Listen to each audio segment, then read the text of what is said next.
Happy Sunday! You were holding the cup ready to go, so... Hello, colleagues, and welcome back to another episode of Dungeon Manager, our work-from-home edition. Before we start, as always, a huge thanks for the support from our assistant dungeon managers on Patreon, Graham Muir and Rory O'Sullivan. Thank you so much. You can check out our Patreon below as well, and we've got a couple of things coming up in the near future. One of them being early access to our written up Sky Heist module, which is from our very first one-shot too long ago. It's been a while, but we're writing it up at the moment, and it will include all the rules you need to engage in a Sky Heist of your own with your own group. So keep a lookout for that. Also available in podcast form on iTunes, on Podbean, and now you can also download our episodes on Spotify as well. I think that's everything. And shall we jump right in? Oh, we haven't done your nails as well. Yeah, we had a busy morning. But you were invisible last episode, Tara, so works as well. So, shall we begin? Yes. So, last session.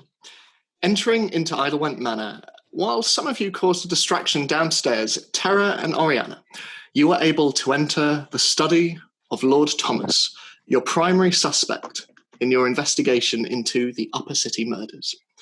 Within, aided by Oriana's locate spell object, you found a hidden door opened only by a strange and unique key made of bone that you found in Lord Thomas's desk.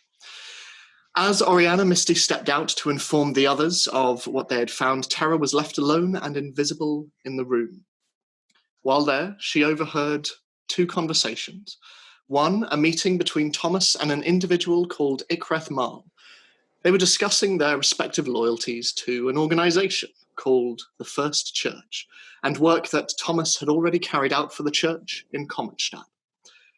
Secondly, there was a very frank discussion between Thomas and his wife, Isabella, that their plan would be completed come tonight. Coordinated by Tara, the group informed Sergeant Mariah Lambert of the City Watch to assist them in storming the manor, where they discovered a shrine to the Bone Cadre. Within it, a mirror made of bone, almost identical to that they had already seen, a small metal box, and 7 sets of entrails. Upon discovering this, Elman, the household's major domo, immediately attacked Thomas, claiming responsibility for both the shrine and the murders. But with the group's advice, Mariah ordered the 2 men to be arrested. And after a shared look between the Eidelwhents, Thomas shaking his head, Isabella has started to change. Her form stretching and contorting. You can see across the room and next to you, Dalafar, bone shifting beneath her skin, and as she continues to grow, her flesh starts to pop. Bone breaks through her fingertips and from her spine, and one by one her eyes fall from her sockets. And as you watch her, her twisted hands reach up to the hair on her head, and gripping hold, slowly tears the skin down from the middle, dragging it down to her waist, where it hangs like a horrific bloodied cloak. Before you, bathed in the winter sunlight of the bay windows of the study, as the City Watch and a horrified Mariah Lambert look on, the horrific creature you have faced twice over, once defending Nikolai and once in the depths of the Temple of Gon, stands before you. A Bone Claw, a servant of the Bone Cadre. Isabella Eidelwhent stands before you in all her unholy glory. Let's roll some initiative. Yay! I mean, I don't see why this has to end in a battle. So. Oh, hold on. I think we haven't fought for a long time. I think it's because last fight I didn't hit anything. I rolled off the table. Great. Let's try that again. When was our last fight? I can't remember. It was the one with the ghost lady. The Yeah. previous phone call. Okay. Yeah, but it was quite over quite quick. Hell yeah, it was. Okay, so 25 to 20. 22. 22. I thought there was going to be loads of silence there. I was We all got 10. 15 to 20. Yeah, I got 18. What did you get, Scarlett? 15. Delpha? 19. 19. So Oh, thank goodness, there's plenty of people before me. There's nothing worse than having to, like, think on your feet. okay. Then 5 to 10. No, sorry, 10 to 15 rather. 13. Okay. We're rolling better. We're already rolling better. I'm It's a happy. pretty good showing for all of us, I have Yeah. to say. We should be like, God. I This have is a the plus highest 0. we'll roll. I have a +0 to initiative as well. Yeah, So. 13 on a +0 is damn good. Very good. It's very, very good. So, for reference, everyone's order is first up, Zini. Then it is Dalafar. Then it is Terra. Sorry, just making... Michael, when I write the initiative, yours is just an X, I know, it's cool, isn't which I it? think is really cool. Yeah, you know. She's just a badass. We need to accept her. Okay, Well, none of us have the same letter starting with our name, I don't think so. No, which is very helpful. So You're Dal. Zini, Dalafar, Terra. Then it is Isabella. What? Then it is Scarlet. Mhm. Then it is Oriana. Then it is Thomas Eidelwhent. And then it is the watch. So, I'll get the camera up and running. Oh, okay. XD Tizottawa.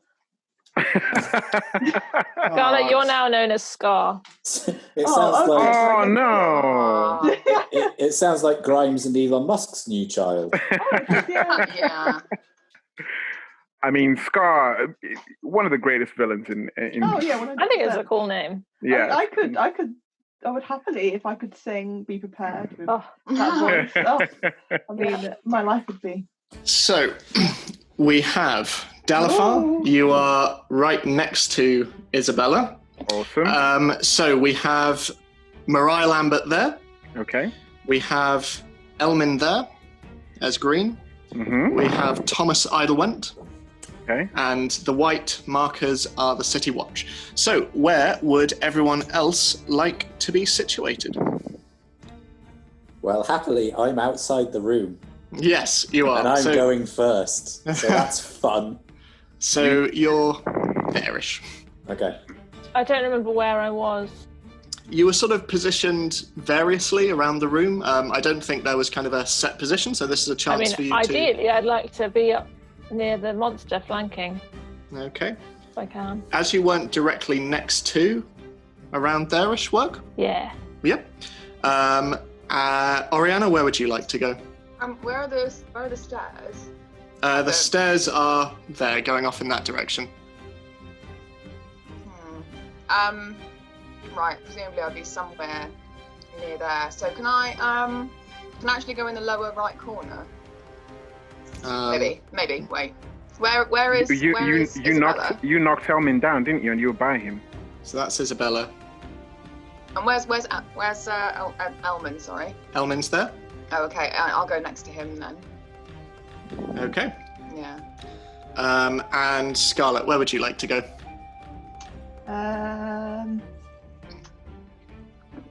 Like,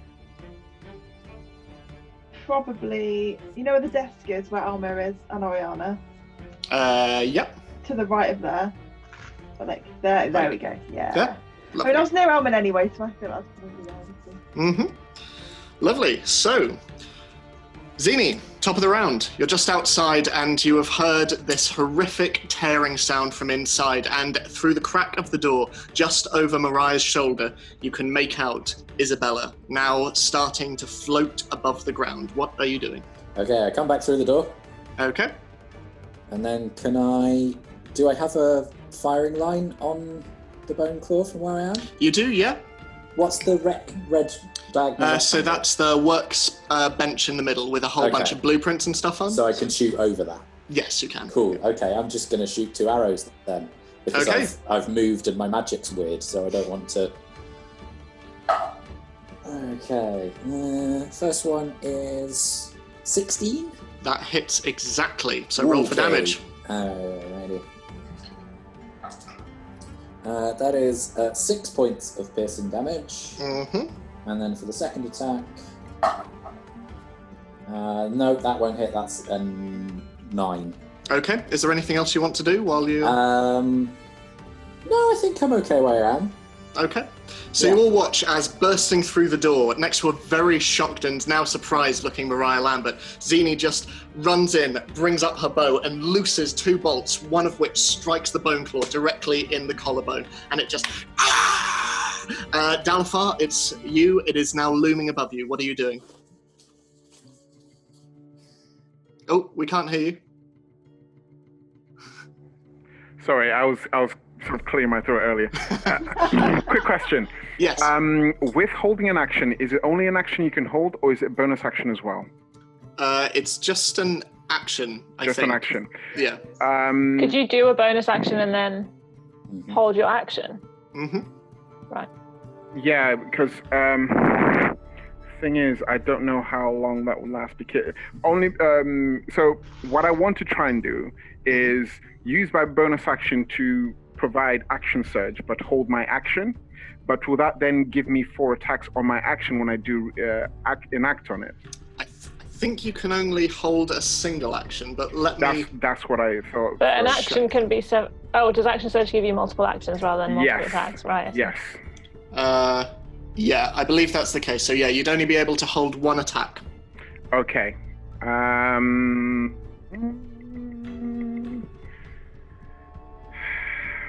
don't know what I want to do. Okay. All right. So I'm still right in front of it, aren't I? So I'm not flanking. Okay. What I want to do for now is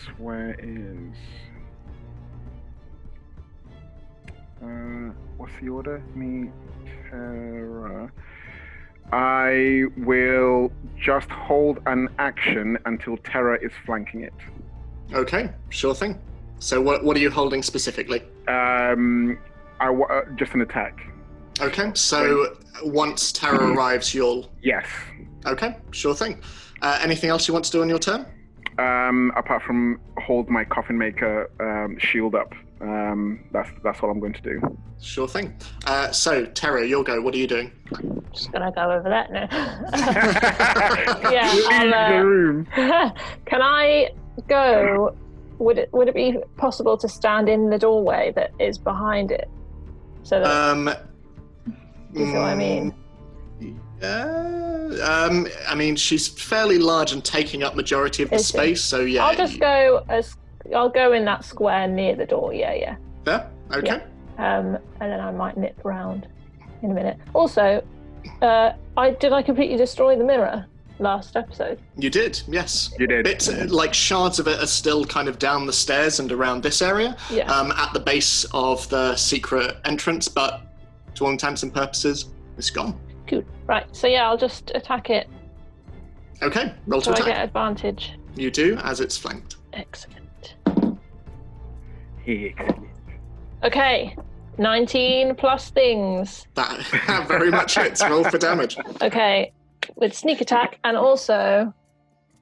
Oh wait, I think my assassinate thing just gives me advantage. Okay, I had double advantage. Oh wow, does that mean Definitely you not roll, a thing. 3 Like, times? yeah. Okay, so normal damage is 9. 9, okay. Then sneak attack is 7. Okay. Okay, also, I forgot to mention earlier, Zini, when you hit it, and now as you're hitting it, Terra, both your attacks don't do as much damage as you expect them to. But, Terra, you rush forward with your sword and bring it up. You just swing it over Dalafar's head, and it connects with the creature's abdomen and sternum, and you can see bits of it fly off. It doesn't seem to quite crack the bone, and it looks down at you, and you can see now a blazing fire inside of its eyes. It is looking at all of you with such immense hatred. Is that all you're going to do on your turn? Well, can I now try and just get past it to block its way into the other room? Okay, I'll say make an athletics check to see if you can jump past it. Mm-hmm. Is it really loud when I roll my dice? It's pleasing. Like, it's pleasing. Yes. Hitting this massive cardboard box. 18. Yeah, I'd say sort of ducking and rolling, especially as Dalafar is just about to make his attack now. Yeah. Use that as a distraction to just leap through the door, and you are now in the bedroom. Dalafar, do you want to take your attack now? I will, please.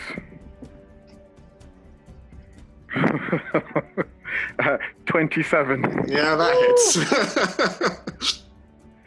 I do roll 1d8.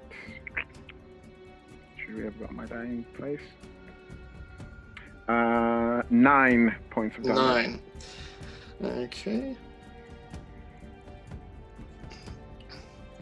So, bringing your axe forward and sort of as you and Terra just lock eyes with one another and nod as she starts to roll into the other room, you just bring your axe up in a sweeping arc and it connects with the jaw of this creature as its head is just flung back with the force of it, with this very satisfying and it just comes back and there's this click as its skull just starts to slowly come back down and look at you. It is going to try and attack you now. That's a natural 1. And it's going to try and attack you now.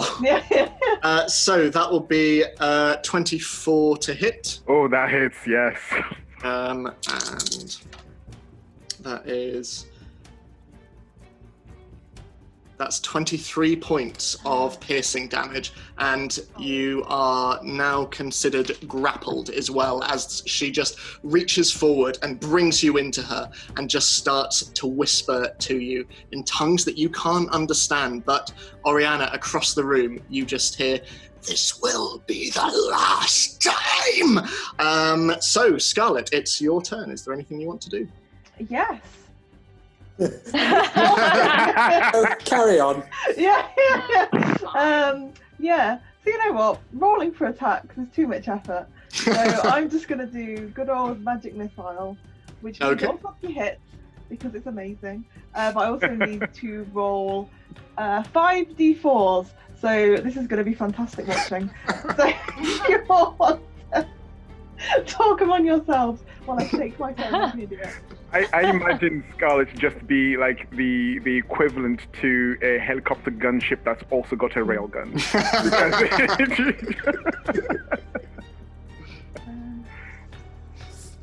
14, and She then just they all suddenly get happens to have dazzle camouflage. Okay. Yeah. How much damage? 19 damage, 2 Isabella. I mean, I'm going to assume Thomas might suddenly kick off, but he hasn't attacked anybody yet, so I feel like that would be a bit out of character. He's in the order. He is. Yeah, We don't know whose side. I don't know if that's the character. Yeah. So, Oriana, it is your go. Yeah, I ask this question every single time, but remind me again, how long is a minute in actual turns? 10 rounds. So it's 10 seconds per round. I will remember that next time. It's 6. It's 6 seconds per round. Sorry, it's yeah. That's what I meant. I Yeah. can maths. Also, Diana, you've gone a tiny bit quiet. Right, okay. As my bonus action, can I cast Vow of Envy? Yeah. To get advantage on attack rolls. Absolutely. And I On will... Isabella? Yeah. And I'll move up to Isabella and attack. What does Vow of Enmity do? It gives advantage on attack rolls. Right, okay. So that's a 22. 22, that hits. Roll for damage with your snazzy new mace. So that's 6. Okay. And then the second attack is 18. 18, that hits. Roll for damage. That's an 11. 11, okay. So, Oriana, as you clutch a hold of your holy symbol, you just rush forward, and sort of in the back of your mind, you're not someone who experiences joy a whole lot, but as you're rushing forward and you can feel this new, very hefty weapon in your hand, this is going to feel very, very satisfying as you just rush forward and just... And you can see little bits of bone just flick and fleck onto the walls, and you can see it tear through some of the ornate-looking red wallpaper that is on the side. Dalifar, you yourself, being grappled as you are, you're sort of moving your head from side to side, and you're like, what's the bid? What's the bid? As you're just like being thrown about in all these different directions. Now, the tables have turned because I did that to you. Oriana takes note of this poetic symmetry. Meanwhile, in the corner of the room next to the stairs, Thomas is just looking on in horror, and he just looks over his shoulder at all of the individuals in the room, and he turns to the one behind him and just says, "Release my manacles." And you see his eyes glow black. I'm afraid. And that is the end of his go. It's now the guard's turn. The guard behind him, eyes also turning black, just reaches forward and takes the manacles off from behind his hands and drops them on the ground. These two are going to... What the heck? They're going to rush forward as well. That one's going to stay with Elman. And Mariah will also rush forward. So Isabella is well and truly cornered. So the guard will attempt to attack. That hits. Go guard. And that's... okay, and now Mariah is going to attack at advantage. That hits. I think the guard is one of those sort of guards who's just fresh on the job, but sort of wants like adventure. And he's like, "Ah! I don't want adventure anymore!" And then is surprised when he actually manages to damage it. Yeah. So you watch as sort of to either side of you, you see one of the City Watch just run forward with his spear, and he's just like jabbing it at the creature, and it skitters off the side of the ribcage. It still makes a mark though, and the bone claw is suddenly looking around, and you can see Isabella is getting somewhat overwhelmed. And Mariah runs forward, and she just slams her longsword into the side of the creature. It is beset upon from all points. It is floating in the air. Tatters of sorry, not Juliet. She's outside. Meanwhile, outside, Juliet and Radigan are just... Radigan and Juliet are outside, still looking after the shopping, and Juliet It was Juliet all along. And Radigan looks down and... Cut back to the room. It's now the top of the round. Zini, your go. Okay, so have I witnessed Thomas's eyes go black? I would say with your passive perception, you have definitely seen a guard step forward and unlock his manacles, but other than that, nothing else. Okay, so that's weird. That shouldn't be happening. So can I try, because I believe that they're the only two people in that area of the room. Mm-hmm. Can I try and cast Hunter's Mark on Thomas? Yeah, absolutely. Sort of looking out and sort of closing your eyes and just praying to yourself that this will work. This is not the time for your magic to go awry. You just close your eyes and you clench your scaled fist and you look and you feel energy coming from your chest and from your head, and you just feel calm. You feel calm and you feel at one. And as you step on these carpets that you don't really understand, and you can feel the wood beneath them, and you can feel the trees that they were cut from, and you can feel the earth and the roots that dug down into the center of Toril. And you cast your spell. And you can sense a mark around Thomas. Okay. It has worked. because I can't get a clear shot at Bone Claw now because there's so many people around it, I'm just gonna...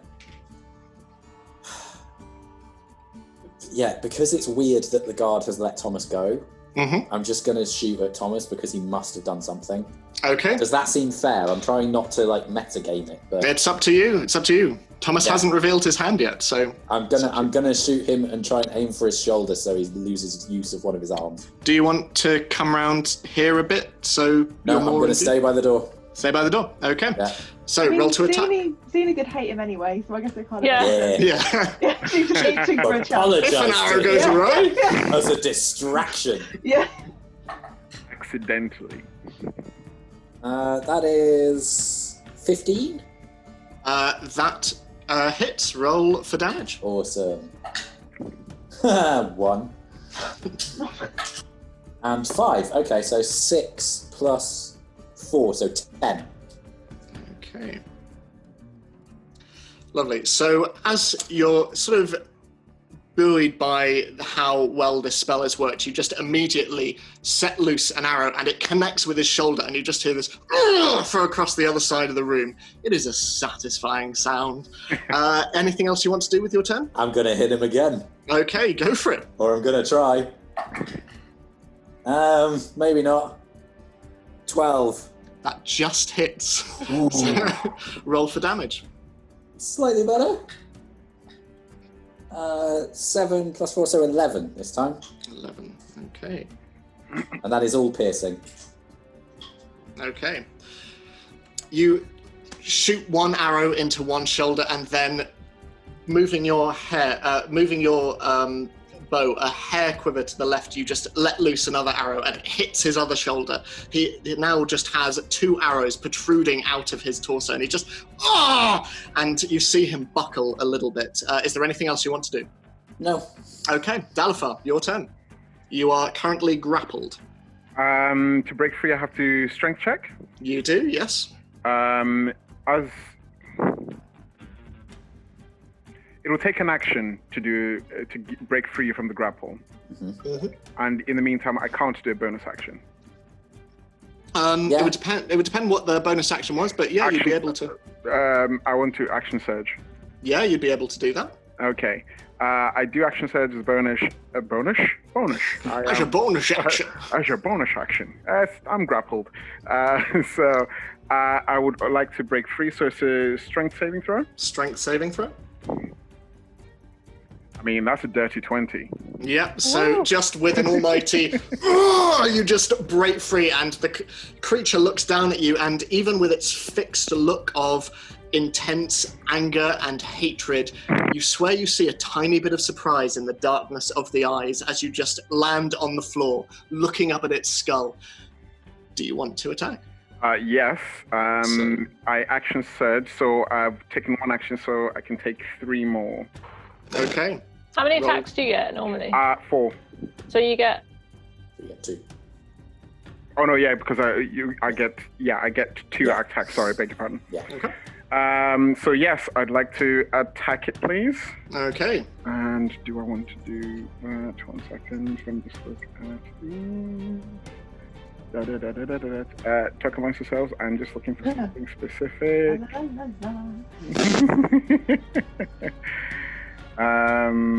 No, I'm just going to attack twice. Okay. So first attack is, oh boy, that is 14. 14. That just misses, unfortunately, but you can roll again. Did you roll with advantage, Billy?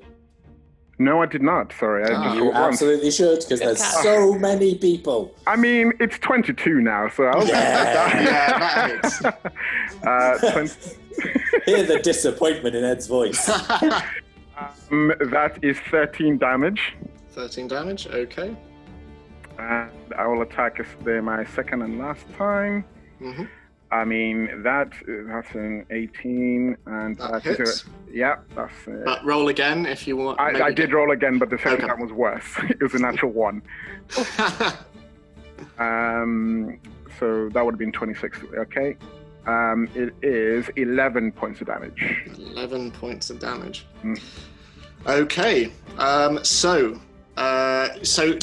breaking free of the creature, you just land on the ground and immediately just bring your axe up in 2 swift motions. And again, not doing as much damage as you would like, but doing damage nevertheless. Bits of ribcage just scattering across the carpet, and you can see sort of the creature now starting to become more panicked. And as it looks, you can see that it is looking directly out into the sun and looking around at this decidedly not dark room.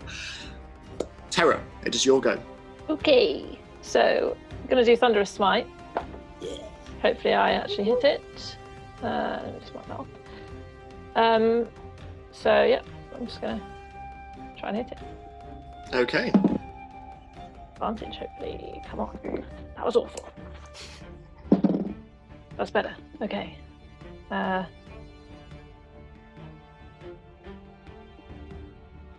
21. That hits. Roll for damage. So, normal damage, 7. Okay. Plus sneak attack, 7. Plus, So 14 in total? and then plus thunder. What's it? Which is The famous thunder, what's it? 2d6 thunder Orange in damage. hue. Also, if it's a creature, it must succeed on a strength saving throw or be pushed 10 feet away from you and knocked prone. And there's audible thunder. Where? within- So Where is it going to be knocked? how much damage was that, sorry? I will tell you. 7. I rolled a 1 and then a 6. So, while it can't move away from you, you just sort of look Could be at slammed Dalafar. into the wall. You look at Dalafar again, and you both just nod. And as you bring your sword down, there is this almighty, and the creature is flung forward, its arms outstretched right into Dalafar, who just elbows it, and it just crumples to the ground, and is now considered prone. So, is there anything else you'd like to do? Yep. Okay, lovely. Feel like So, I've done enough. it is now the creature's turn. It is going to use half its movement to get up, and it is going to.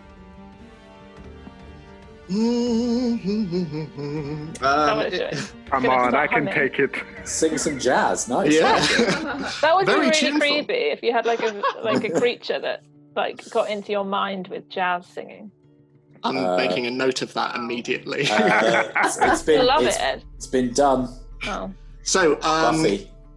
as the creature stands up and looks around, it is sort of taking in all of the creatures around it, and you can see it growing wild and twitching with anger. Dalafar, it locks eyes with you, and as it starts to whisper, Oriana, you hear, "Kill the Horned One." Dalafar, can you make a wisdom saving throw for me, please, at advantage? Wait, is Dal within 10 feet of me? He's right next to you. Oh, well, in that case, you can add +3 to your saving throw. Yeah. 22. Yeah. Really don't want to kill her. Shit. Character growth. That's my friend. And the creature just looks and just sort of points its head forward, and it realizes nothing is happening, and it just it is now Scarlet, your turn. Finish it. Suddenly we're in Mortal Kombat. Okay. I will try a catapult. Okay. Oh wait, I didn't even roll for that. You have to roll. Could she please make a dex saving throw for me? Okay. That's a 7. Well, she needed to beat a 14. Oh, So- wow. So she's going to be a Jackson Pollock from where I Yes. So, So- I've cast it at 3rd level. Okay. So that's 5d8. What around the room are you using? There's a drinks cabinet right next to the action, if that's of any use. Oh, right I mean, I was around going to here. use a lot of the shards of the mirror. Yes. Which I thought that was like poetic. Apt. Mhm. Second I time think- you've done it as well. Yeah. I think I'll stick with the mirror, but I note the drinks cabinet for later. Not necessarily for combat, just... No, just for funsies. Hold on, let me just do some... No, but when you defeat the Lord and Lady of a house, the house becomes yours, right? Yeah. Yeah, probably, So right? drinks all round. It's all there. Yeah. 4 and then it's 5, isn't it? Hold on, I'm just going to do some maths. Because I literally can't count today. I feel like the pandemic has killed my brain. Okay, not the best, but you know, it's fine. It's only 22 points of damage, so Only 20. you know, I'm letting the side down there. Only the most damage any of us have done. Yeah. No. No biggie. Yeah, you watch as... And Thomas, as he's looking at the arrows in his shoulders, sort of as he's bringing one of his arms up, he just looks down at the carpet and sees shards of mirror rising all around him. And as he does so, his eyes see Scarlet on the other side of the room, just bringing her wooden spoon up before a very quick swish and flick as all of them just across the room, and all of you just above you just feel this as all of these bits of glass and reflective surfaces just jettison into this creature that just sort of proper old school machine gun style is flying backwards. She's not looking good. Isabella Eidelwhent is on her last legs. Is there anything else you'd like to do, Scarlet? I think seeing Thomas looking at it, I think I'm going to move close to see me. I'm just like, yeah, this is fine. Use me as a dragonborn shield, all right. Like, So, Zena, you just going? watch out of the corner of your eye as Scarlet just sort of sidles up to you a little bit. So, Oriana, it's your turn. What would you like to do? Finish it! I will attack. And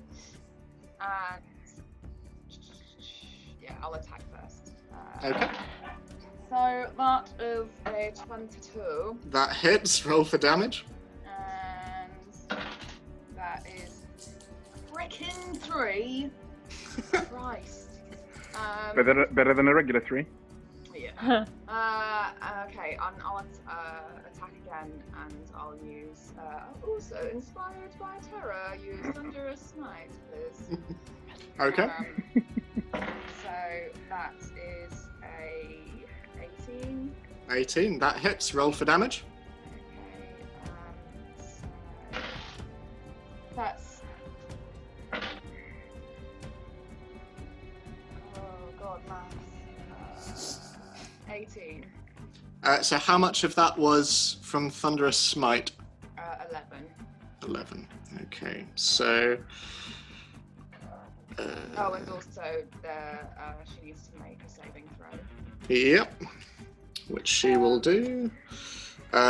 Yep, she succeeds on that. So after having been hit by Thunderous Smite once already, she just looks round at you, and you can see her gazing at the holy symbol around your neck as she just stays hovering in the air while her cloak flies back from the impact. She is just holding herself in midair, gazing at you. Is there anything else you'd like to do?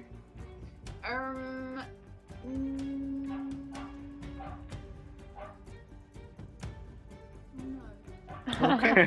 Brianni, if you go to your audio settings, do you have the thing ticked that says auto adjust my microphone? I'm just wondering if that it's worth checking. If is. I don't think I do, but let me check. Please do, yeah. No, I don't. Okay. How high is the slider? As high as it goes. Huh. Yeah, I don't know. It's fine. It'll be fine. So, Oriana, sort of having brought her mace up, twice up already, and with Isabella looking decidedly more ropey, you see her look in the direction of her husband, and Oriana, you hear her just, "No!" And he just raises his hands, and he casts darkness on the room. Ooh. So, it's a 15-foot sphere. So, Is that the thing where even people with dark vision can't see? Yeah.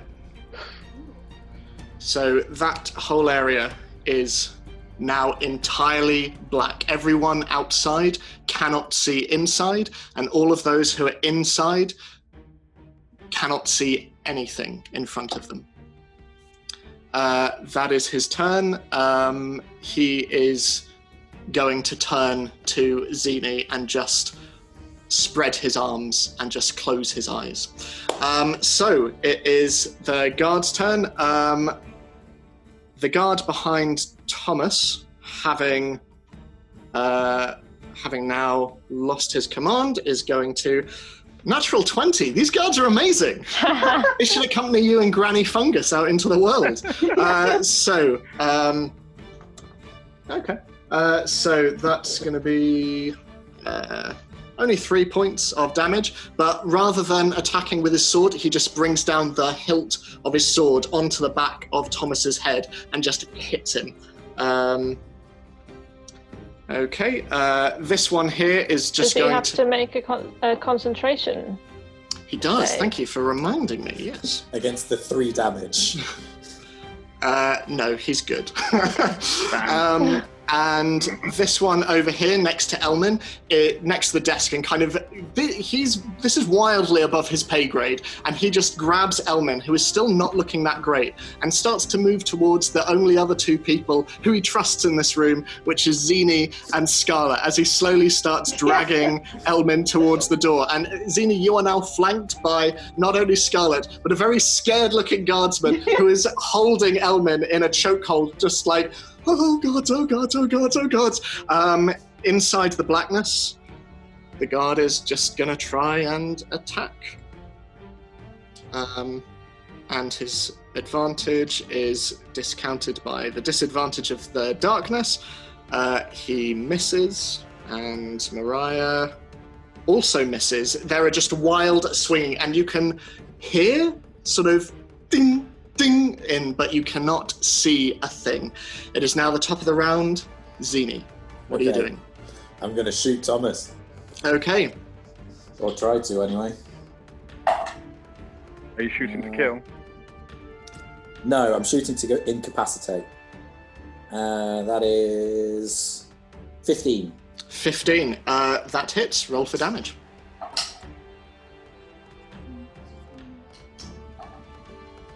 Eight points of damage. 8 points of damage. And then I'm going to do it again. Don't forget to do the concentration thing. Yep. Yeah, I rolled a natural 1 on the second Okay. one. Sorry, I missed him. Okay, so he's going to roll for concentration. Yep, he succeeds, unfortunately. So as you just look over at him, you fire another arrow as you see what he is doing to the other side of the room, and the arrow flies through the air. He takes the first one, but your second one just goes wide as he crumples a little on the floor. But he is still standing, and the darkness is still up. Is there anything else you'd like to do? I just pluck another arrow out and yell at him and just go, drop it! Okay. Make an intimidation check. Yeah, this is going to go well. Do it. That's another natural 1. Oh, Jesus. He just looks at you and just says, you know, you really are a pathetic, naive child. And he keeps it up. So, Dalifar, it is your go. I can't see anything, and my advantages have been negated. Is that right? Yeah, but you can still attack, but basically you had advantage for being flanked. You now have disadvantage for not being able to see anything. You're good to go. Okay. Just a straight roll. I am just going to attack. Okay. I get 2 attacks. So attack number 1 is a 10. 10. That does not hit, unfortunately, but you can make your other attack. Second attack, or better, 21. That hits, yeah. Roll for damage. 12. 12? Okay. So, as your axe swings wildly, you just close your eyes, and as you do so, you channel everything else out around you, and you just listen. And then there is a slight... and you just immediately and bring your axe down, and you hear this as there is this impact of bone against metal. You have scored a hit. And Terra, it is your go. Okay. Gonna try and hit it. I might do Thunderous Smite as well. Again. Okay. Why not? Do it. Because if I don't hit it this time, then it carries over, doesn't it? Yeah. Right. Oh, straight off the edge. Of glory. 19 plus something. It hits. Roll for damage.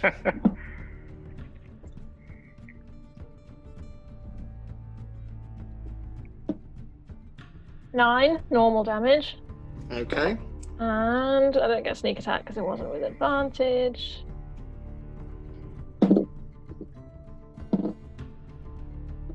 Eight thunder damage.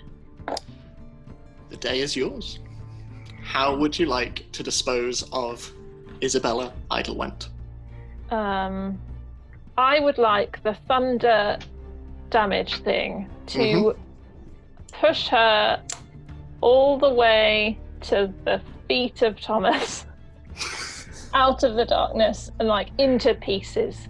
Okay, so you all watch as from the outside, Zini, Scarlet, as there is this sound of swords from within, and you can hear a crack of bone, and you can hear a scream, and then you just hear this and from all sides of this sphere, bits of bone, bits of skin fly out, and the torso of Isabella Eidelwhent rolls out to the feet of Thomas, her head looking up at him.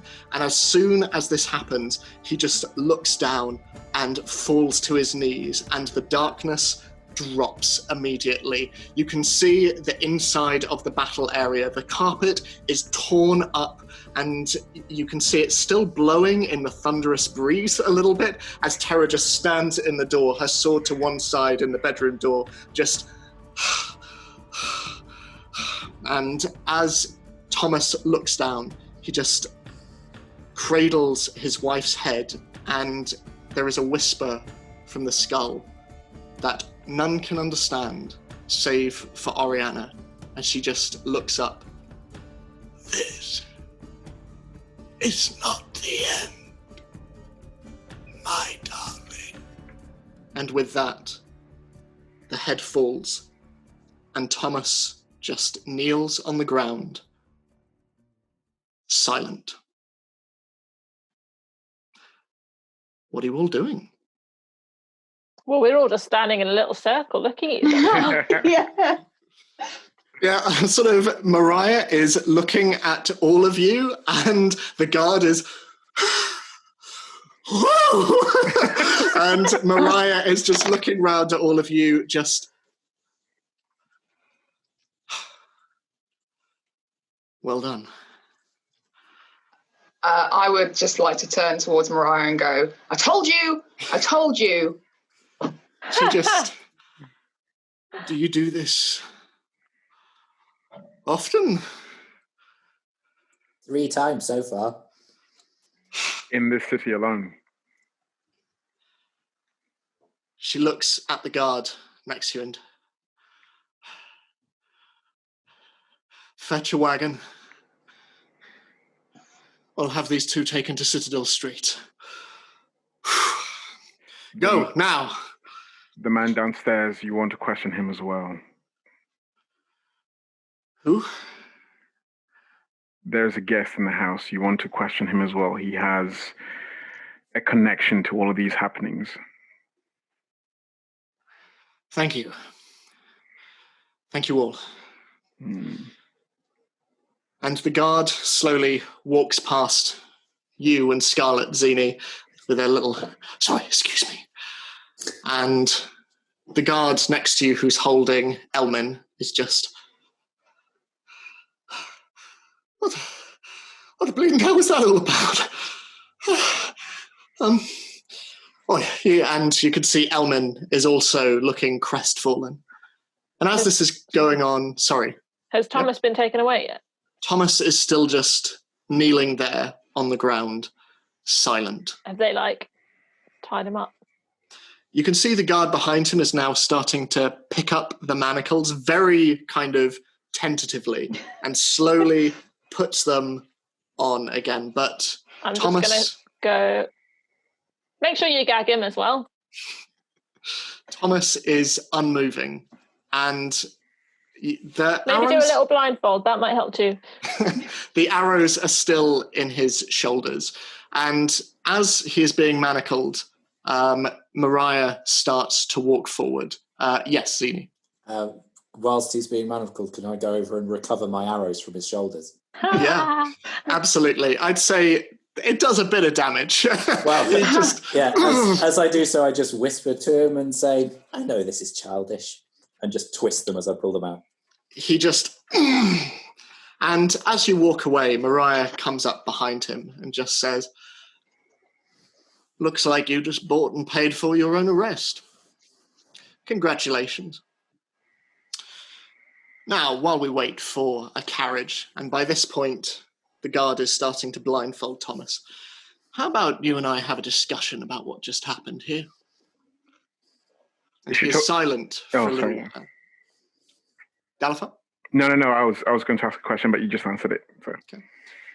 And as the gag is starting to be put on, he just says, not you. If I am to be interrogated and escorted out of my own house in chains, it will be at the hands of those who have brought ruin to the Eidelwhent name. They've earned that much. I just sort of quip and say, do you want a mirror to see those people who brought ruin to your own house? Don't give him a mirror. No, it's a quip. I'm not actually going to do it. I know. Yeah, but it's not that clever. Mariah turns around and just... It's your call. I don't think he deserves it. This is your caller, Sergeant. We're here to help. I think you ought to be... Sorry, go on. But if I may, before, they gag you, tell me, where do the undead go when they die? And not to, well, not to be too rude, but this is the third time we've killed your poor wife. And I can't help but think this won't be the last time we'll see her. He just looks up at you.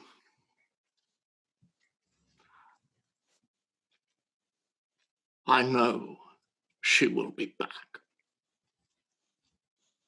You have robbed her of her way back into this world, and you can see him sort of blindly looking around at his knees. But mark my words, she will come back. Of the two of us, none were more favoured by our masters. So even when I am put to death for my crimes, I have every faith that she will find you, and she will be revenged upon the pack of you low-life degenerates for everything you have done to my family. This I swear by Chomog, the ravenous duchess, by Aug Malak, the many-armed mortician, and by Taganyaka, the gaggling duke. I swear your lives are now forfeit. As he says so, I just raise my axe and heft it on my shoulder and say, we'll be waiting. I do hope she thinks more tactically next time. I mean, the whole servant idea was quite ingenious. You just had to mess it up with this pageantry, for your gods. If you had just left well enough alone, you could be having your ball, you could have your temple, all would be well. It boggles my mind a man of your breeding would stoop so low, but oh well. As he sits there, he just... When I hired you, I hoped you would all be dead by morning, and that would be the end of it. And yet, the day after I meet you, here I am in chains. It appears I underestimated you, and I am not too small a man to admit that. Well done. But this is not The end.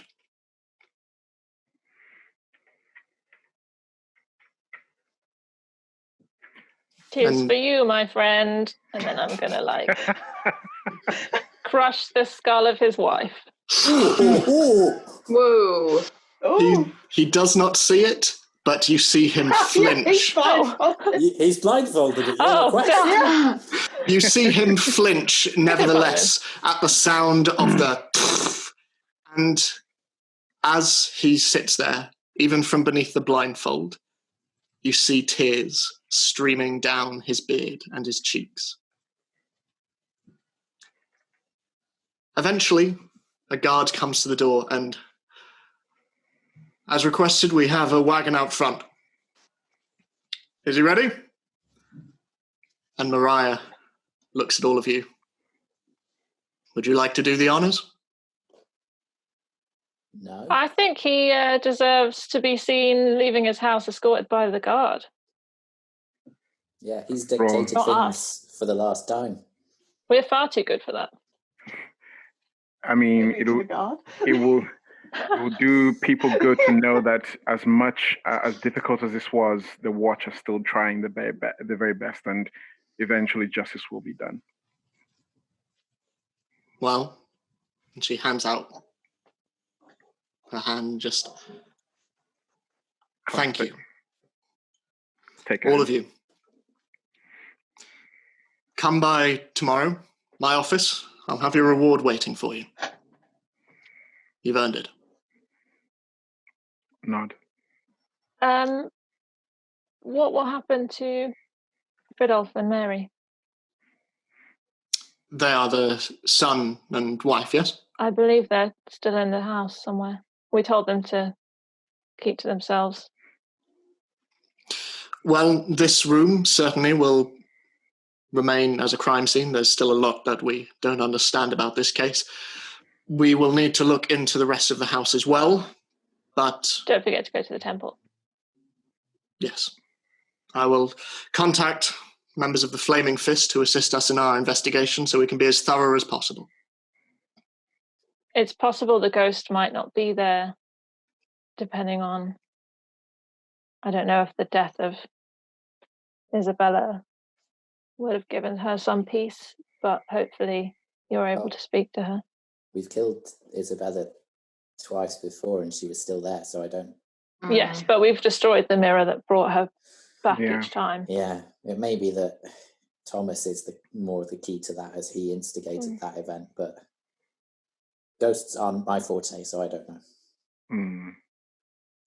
As you're talking, the study door just creaks open, and you can see gathered outside there are a number of different servants who are just stood on the landing.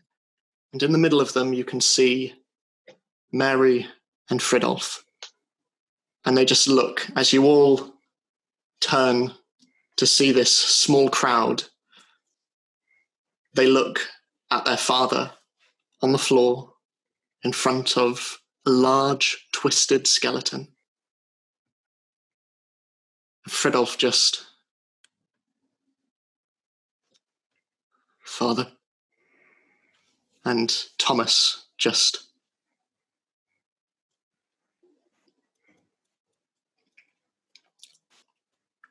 Son.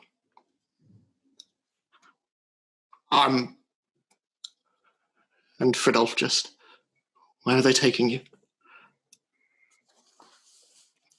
Over the next few days, you're likely to hear a lot of rumors about your mother and me. But through it all, I want you to remember this house and all the memories within it. Our memories as a family. And Fridolf just stands there.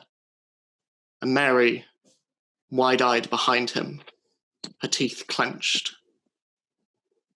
And Fridolf just looks at his father and... Will they be true? What? These rumors. Will they be true?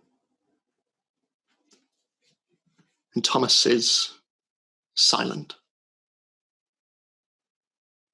Mary slowly steps forward and answer us one question. did you kill Nikolai? We had no desire to deprive you of a child. Answer my question. Thomas is silent for a while, and the silence hangs heavy in the air until eventually he looks in her direction, still unable to see his son, his daughter, his servants gathered outside.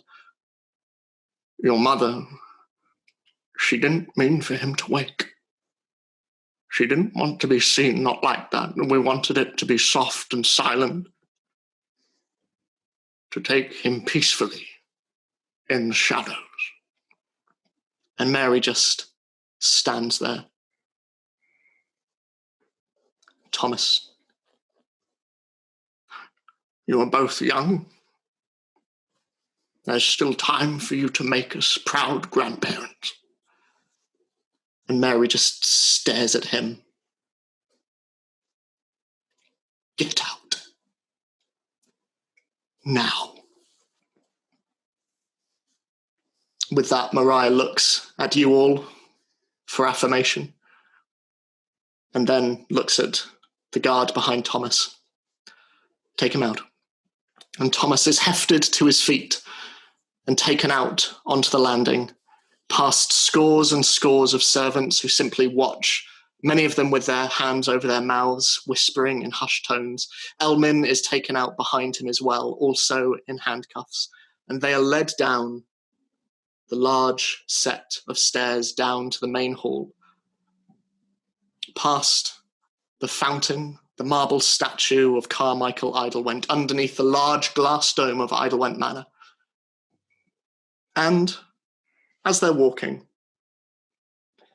you hear another voice from the living room, an individual who seems to be talking with a member of the City Watch. Ikreth looks out and, "So long, Thomas." And Thomas just comes to a halt and, "Mal, it might be prudent to inform the High Librarian our business is likely at an end. I suggest you find somewhere else to stay." And he is slowly pushed off. And you just hear Ikreth murmur to himself, "Shame. I was so looking forward to a ball." And with that, Thomas and Elmin are led out of Eidelwhent Manor, leaving you in the study looking over the landing and the main hall. What are you doing? I turn to everybody else and say, I need to talk to Ikreth. I need information, but I can't go to him because he doesn't know I'm here. So how are you going to talk to him? I don't know yet. I'm thinking.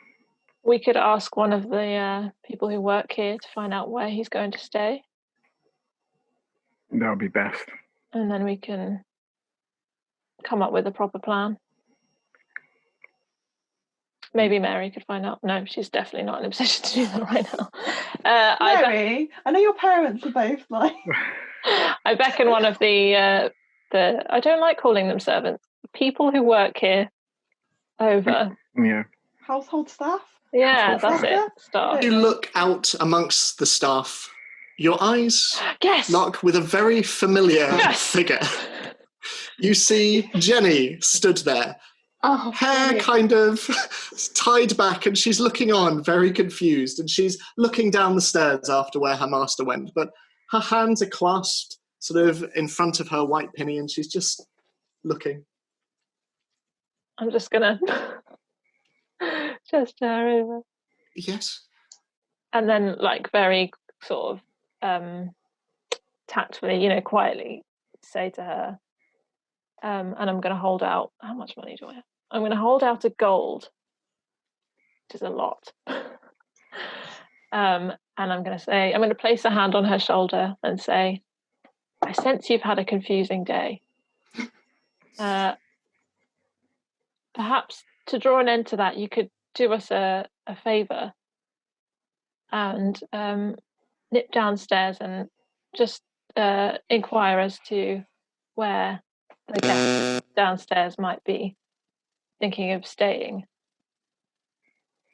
She just looks at you and takes the gold in her hand and of course. But just please don't tell him who's up here.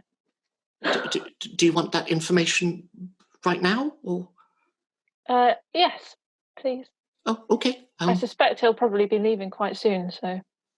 Okay. Just make it sound casual, real casual. Just. After all, he will need his bag, so you might ask where he would want them sending. That's it. Yeah.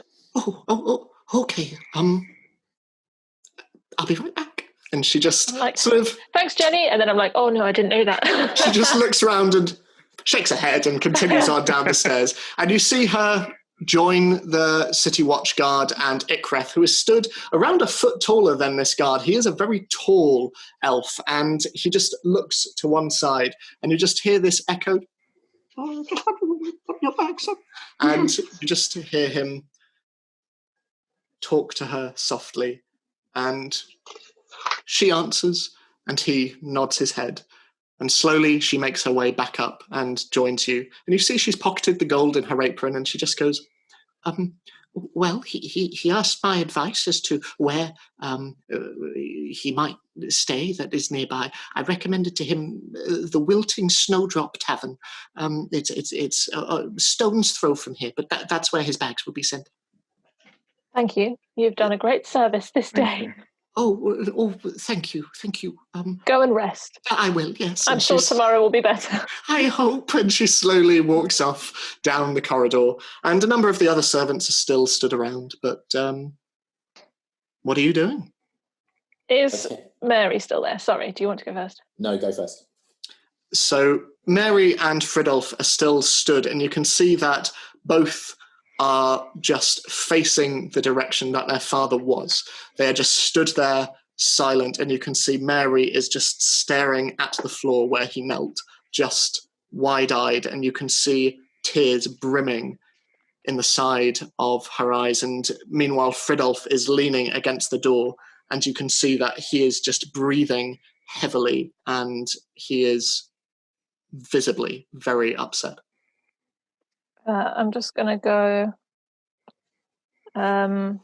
stand in front of her, very cautiously and gently put both hands on her shoulders and just say, I'm kind of going to look at the floor because I don't really want to look at her. Do you have somewhere to stay? Will you stay here? Her hands are still by her side, and she just looks up and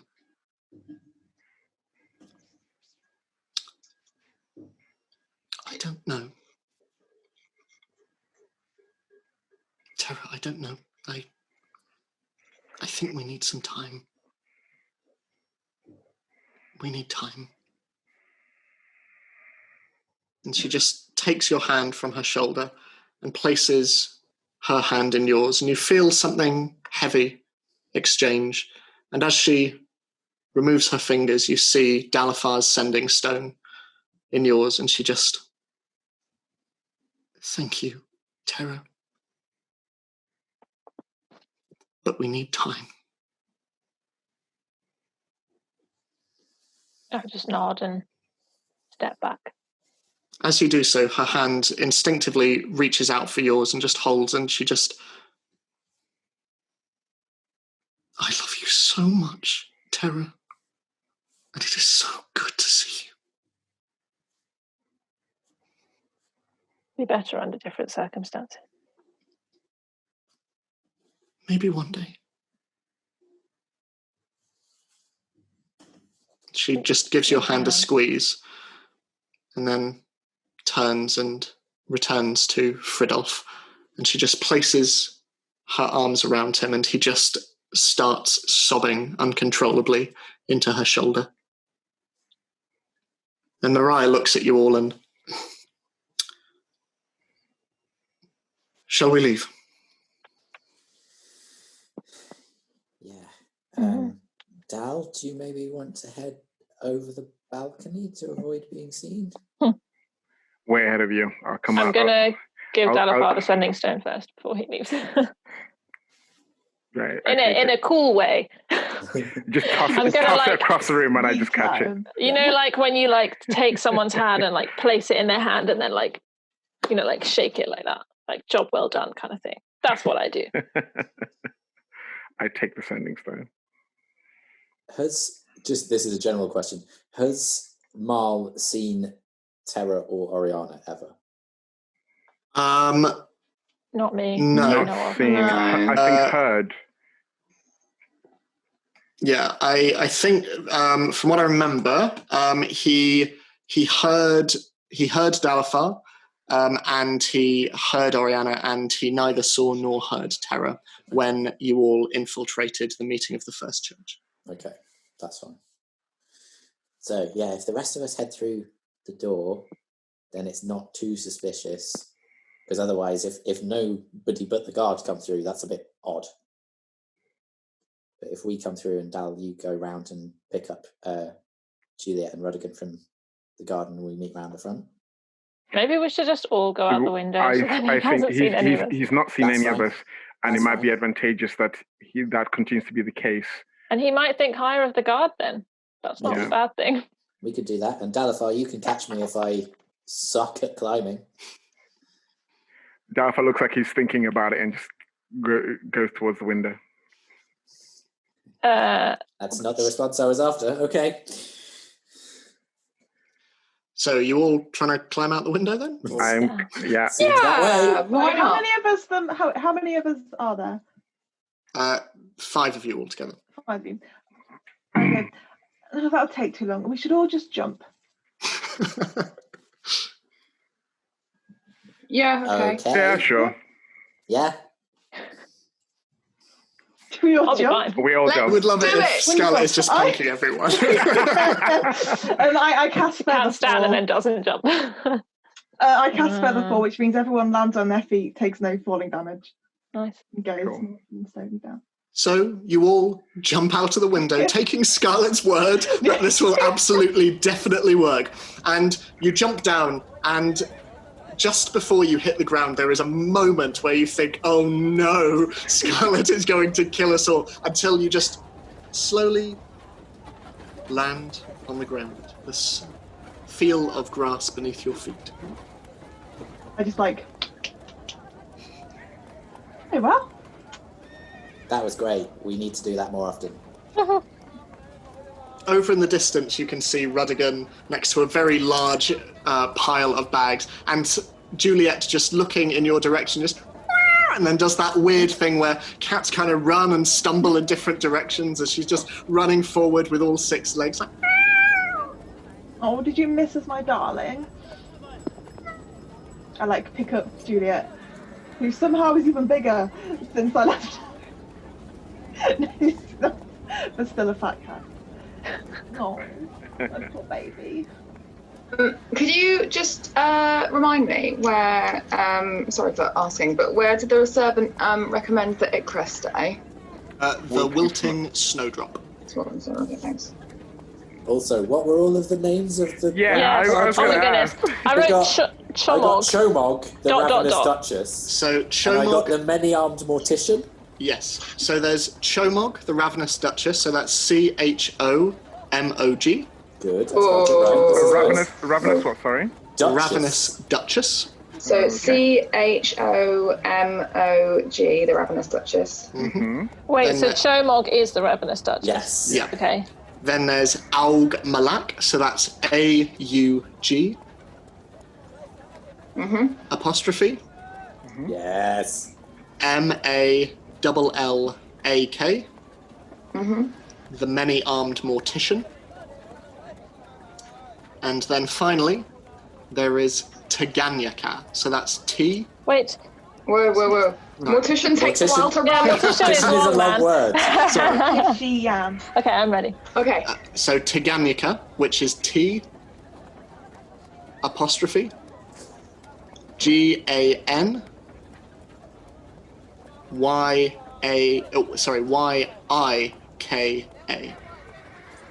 Taganyaka. Taganyaka, the gaggling duke. So Gagglling.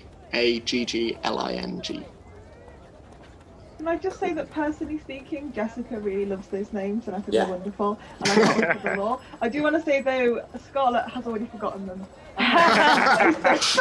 While she was describing them.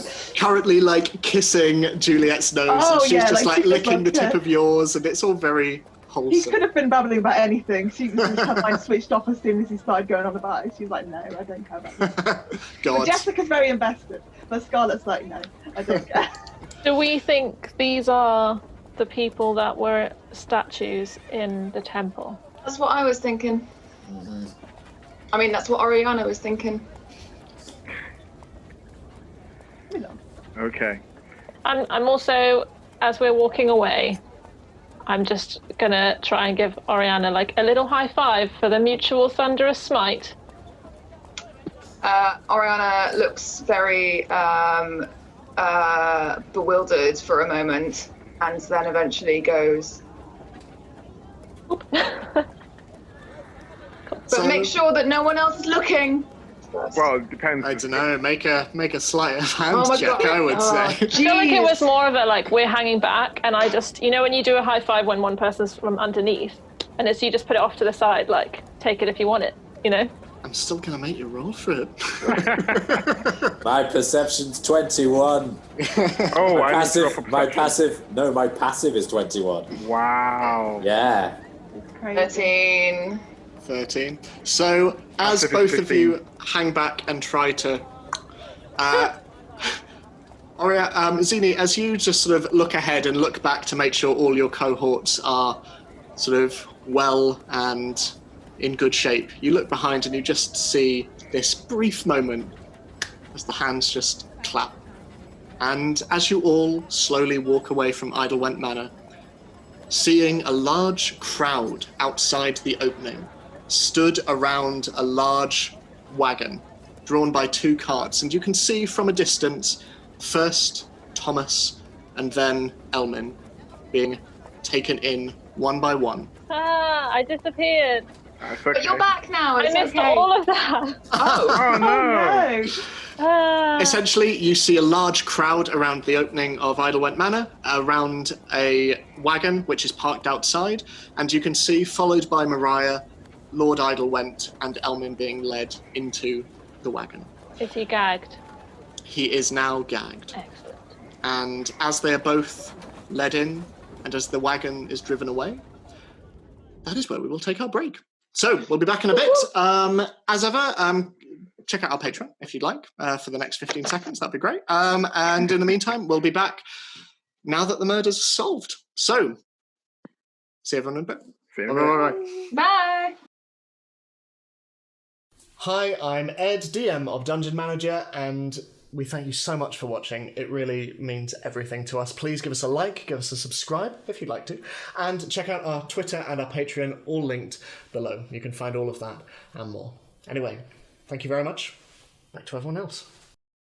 And we're back. So, as you walk away from Eidelwhent Manor, looking at the throng of people curiously looking on as Lord Eidelwhent and his majordomo are sent away to the cells of Citadel Streets, followed by Sergeant Mariah Lambert.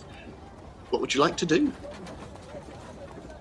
Avoid the windows so that Equipma can't see. We're gonna like... This stage, Rudigan is joining you all as well, and Juliet is sort of around your shoulders, Scarlett. It sort of hurts you back a little bit, but like she's enjoying having you back. I like to imagine I'm also carrying all the shopping as well. I am just overladen. Is this where you multi-class as barbarian, Jess? I am helping Scarlett with the yeah, I'll take some too. Bags. Thank you, Dalafar, Terra. You know, Terra, we spend so much time and effort picking up the perfect outfit and mask for us all. It's a shame there will be no ball now, if I'm honest. And the murders, I suppose, but the ball is, The ball is important. We could have our own at the tavern. Granny Fungus would love it. I think we should We'll have to float the idea to her. I think we should go down to Granny Fungus because At the moment, our job up here is done, and We can just get dressed up and sit in the tavern. yeah. But we also need to Should we perhaps inform Lady Several that she is safe before we depart Yes. back to Lower City? Let's do that first. Dalifar, do you want to stay on the other side of Ruddigan to the house? Yeah. Just so you're completely occluded. Dalifar just goes, just thinking, yeah, that was a short joke, but I'll let it pass. Ruddigan is very tall. I said You in could my cover head, most. in Dalafar's head, it's not a... No, it genuinely wasn't. I know, Yeah, but I think... Yeah, the only people that he probably wouldn't cover is Zini and Oriana, and mainly because of our horns. So Dalifar sidles around the back of Ruddigan and comes by his side, and Ruddigan looks at you, Dalifar, and just sort of brushes his head against you a bit and just... You get a sense that over the last couple of 10 days, like, you especially, Zini, really get a sense of this. Ruddigan has become quite fond of this small troop that you've managed to muster around. But you continue walking through, and Dalifar, you are obscured from view as Eidelwhent Manor slowly fades into the distance. So you're headed in the direction of Several Manor, is it? Yes. So you arrive, and there are still members of the City Watch there. You can see the chap with the red hair sort of curling down from his helmet, and he looks at all of you and... You're here to see the lady? We are. All right. Go on in, I guess. And you head to the entrance. And after knocking and waiting a bit, the door creaks open a small gap, and you just see the grey face of Lady Several. And, oh, you're back. Hello. Come in. We walk in. She shuts the door behind you and, so, would you like any food? I can try and whip something up if you'd like, but... No, it's fine. It's fine. All right. Well, what brings you back? Well, you'll be glad to know that this matter is dealt with now, and you should be safe now. We hope. We hope. Lord Thomas has been arrested. She just nods, and so he was guilty. From everything we've found, yes. As was his wife. Oh. Very much so. Unfortunately. That is somewhat more surprising. Nevertheless. It was actually Isabella who was the creature. Oh. Well, no matter. Thank you. You have done me a great service, and I hope the Watch, if they are in on this as well, I hope that they recognize that great favour that you have done. But of course I'm not in the habit of favours, so give me one moment. And she shuffles off to one corner and opens up a couple of drawers, and then she comes back, clutching a small purse, and she says, I did say I would pay you for your services, so how does 50 gold split between you suit? I can't remember what you said, Ed, last time. Yeah, I about can't remember what was on the contract. Did you say it was like 10 gold a day or something? Yes, yeah. And it's only been a day. Yeah. So seems pretty legit. Well, that's 10 gold each. So technically speaking, that is 10 gold a day. It's just... That is true. So thank you. And you're most welcome. And spend it wisely.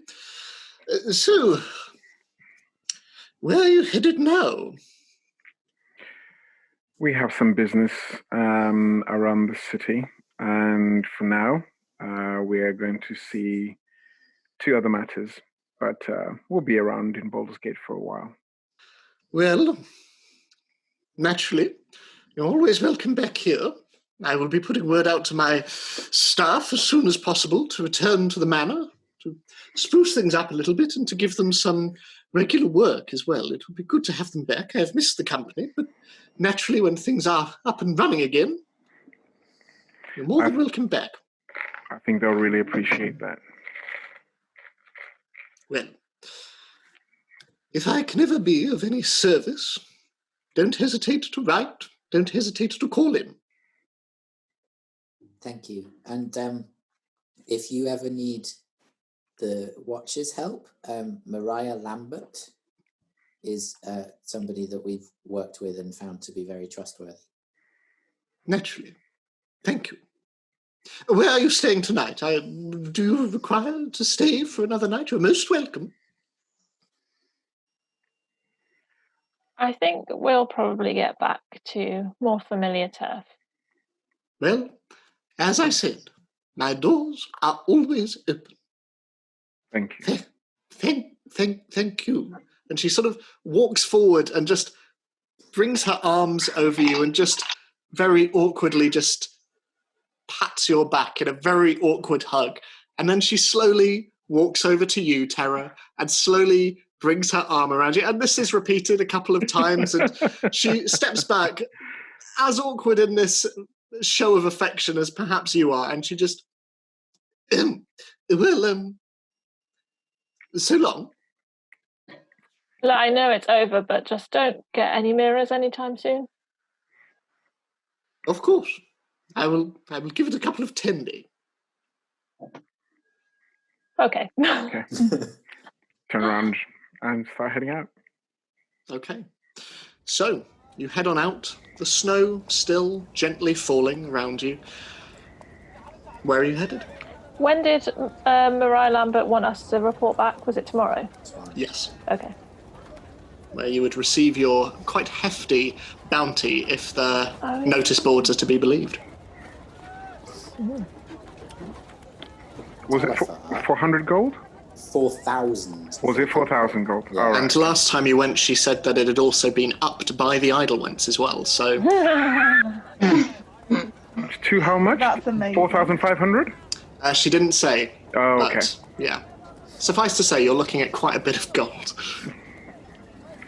Yes, Amy? You know how you wanted to question Ikreth Mal but didn't really know how or what you would ask him? Yes. Now that we know Mariah, and she seems trustworthy, could we perhaps get her to ask your questions for you? I don't think he'll be forthcoming with the information that I need, but it might be worth a try. But he's less likely to be forthcoming with you. I don't know. I think having Terra and Oriana nearby, I think, might sway his reluctance. Well, obviously they are very persuasive, but I think we should maybe try the guard thing first. Oh, absolutely. It's very sensitive with the way I think we should approach it. And I'd rather not reveal our entire hand unless I have to. Yeah. And, violence should come secondary if we can find a more peaceful solution. Dalfa just coughs and just slightly glances towards Oriana and goes, and just nods. Okay, so you headed in the direction of Lower City then? Mm-hmm. Yes. Okay, so you head through Temple's district and to the edge of the Wide, where you notice that the outposts are still in full force and you can see members of the City Watch still out. But nevertheless, you flash the necessary documentation, including your notes from several and Eidelwhent for good measure, and they look and gesture you through. And you walk through the Wide and you head down into the more familiar climes of Lower City. You are surrounded by smaller, squatter buildings with mottle and daub walls all around you, and timber and thatched roofs and cobblestone streets. You see carts moving around you and throngs of people walking side by side, much more varied and much more lively than the somewhat staid and composed streets of the upper city. But you slowly make your way through until eventually, once more, you find yourself outside your old familiar drinking hole, the Dripping Tap. So shall I get some drinks in and tell you all about what happened before you arrived? Sounds good. I'll just put Rudigan in the stables and I'll be with you in a moment. Let's do that. Okay. So, heading inside, Zini, once again, it's 2 copper for the night. And then the rest of you head in. And again, it's busy. There are lots and lots of patrons around. It's quite late in the day at this point, around 6-ish, 6:30. So this is the time of meals and the time of drinking and the time of people relaxing after the end of their day's work. But as you slowly make your way towards the bar, the familiar face and the familiar slightly smudged lipstick and the white bonnet and the frizzy hair and the green face and the wide smile of Granny Fungus stands there, and she looks, and she comes round from the back of the bar, sort of holding her skirt in her hand, and she just goes, "Oh, give Granny a hug!" Ooh, and she sort of cuddles round your knees a little bit and sort of burrows her head a bit too uncomfortably to your pelvis, and she just, "Oh, come!" And she comes round the other side and just, "Now, what can I get you? It's so good to have you back, my darling." Well, I think just a round, please, for everyone. Not everyone, us. All right. Big spender! I'm just kidding, my darling. Keep me young. Okay. And she walks off to one side. And I can hear you so loudly in the other room. It's really funny. And she slowly brings through these around, and she just goes, "That'll just be 3 copper, darling." Oh, thank you. Very welcome. Come back for more, okay? How's things with you? Oh, fine. Rushed off my feet as usual. You know how it is. But otherwise, I'm very well. How about you? You were getting all messed up in that business in Upper City, weren't you, last time we were speaking? It's all, sort of all sorted now. So I'm sure you'll hear about it soon. Oh, well, I'll keep my ears to the ground. And she sort of waggles her ears around a little bit and she goes, let me know if you require any food, all right? Okay, thanks. Okay.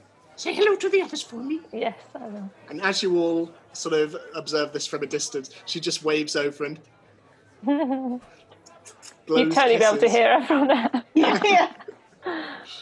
And without further ado, you're able to secure your usual table in the bar. As the busyness of the tavern happens around you, you're all sat, and for the first time in a very long time, you're sat in peaceful quiet. So, let me get my notebook out. As to be honest, you know the main stuff, which is Isabella was a bone claw, or at least she turned into one. It was her each time. Let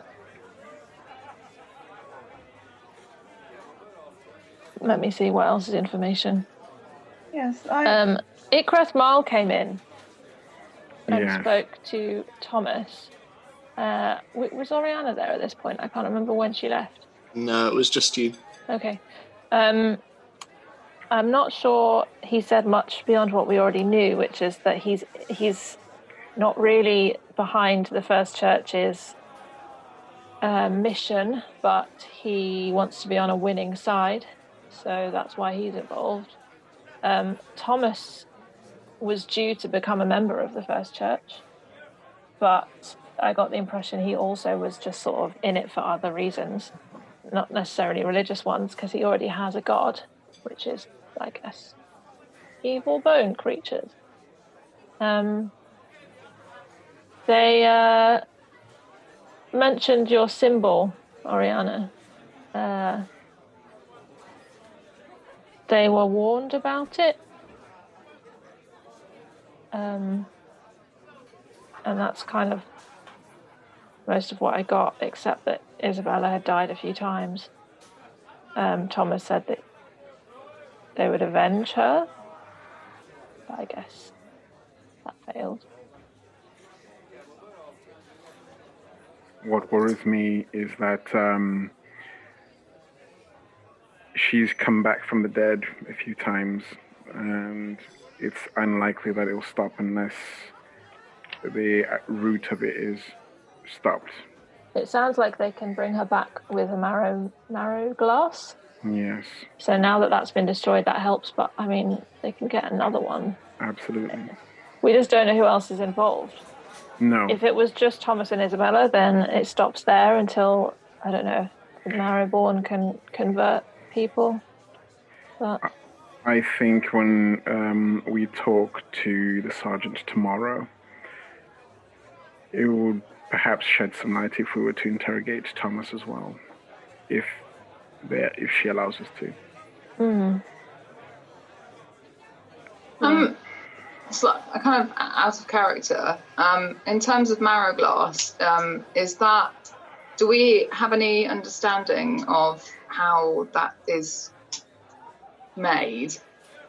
So all you know from Rebecca Viceth's ghost is that the marrow glass was a gift to the Marrowborn from the Bone Cadre. As to how it came into being or how it was gifted to them, you don't really know. Okay. Only that it was a gift to the Eidelwhent family, not to Thomas or indeed his father Carmichael, but to his father Lucas, the one you found beneath the Temple of Gond in any case. What time is it right now? It's around 6:30. Okay.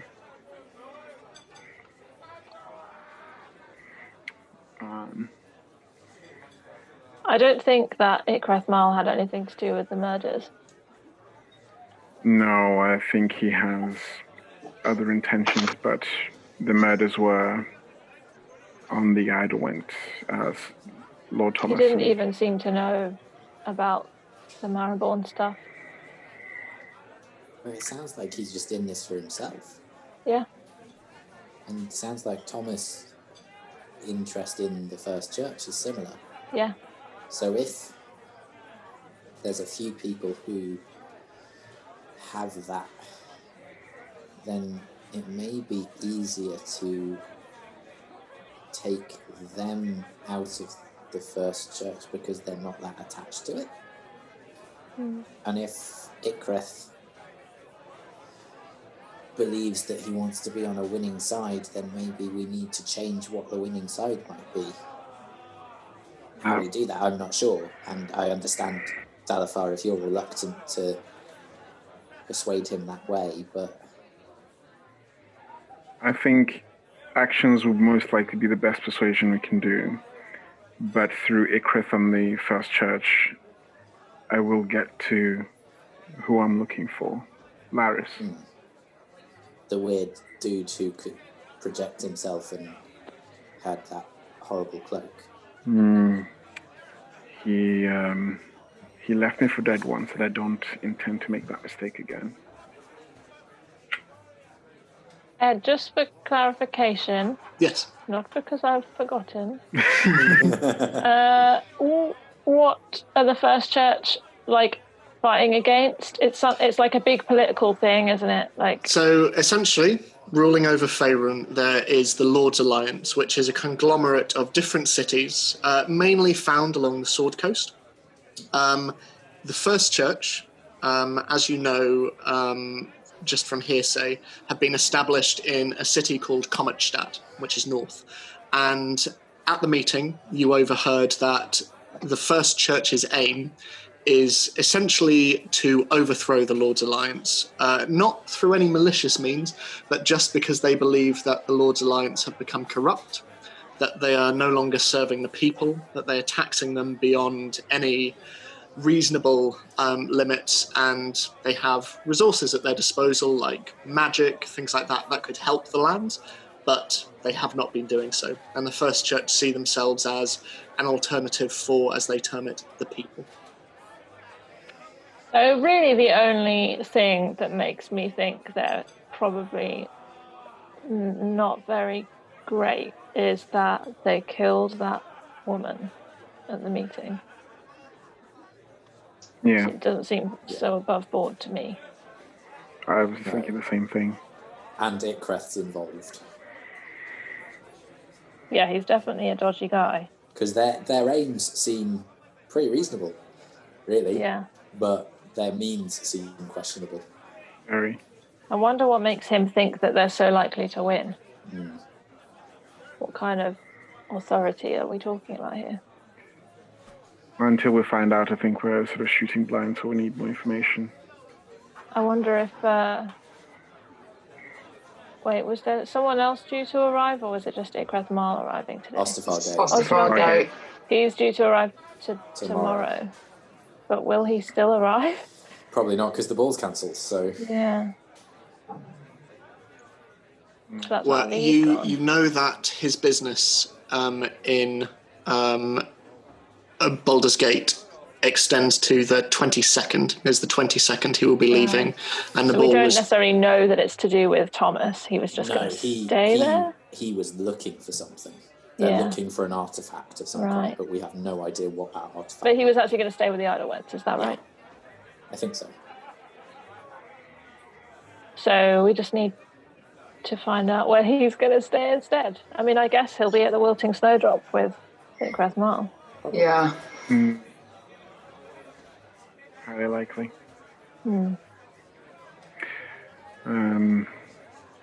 Ori? Can I have Rebecca's earring, please? Yeah. Thank you. And I just put that in my satchel. Okay. Oh, whilst we're getting things out of the bag, can I get a few more arrows?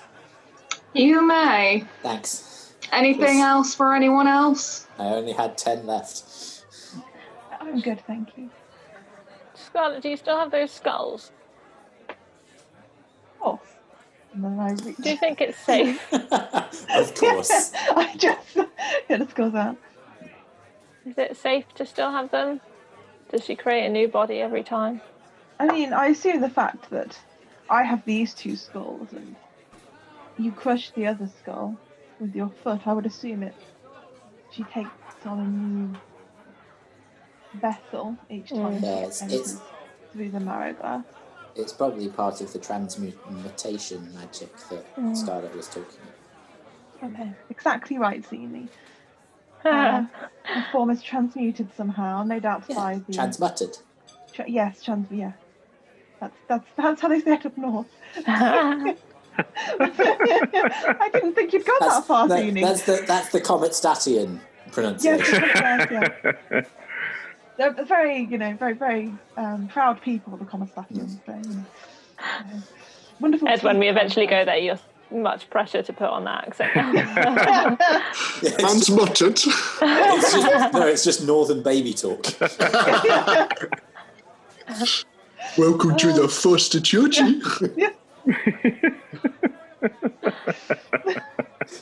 That sounded more Swedish chef.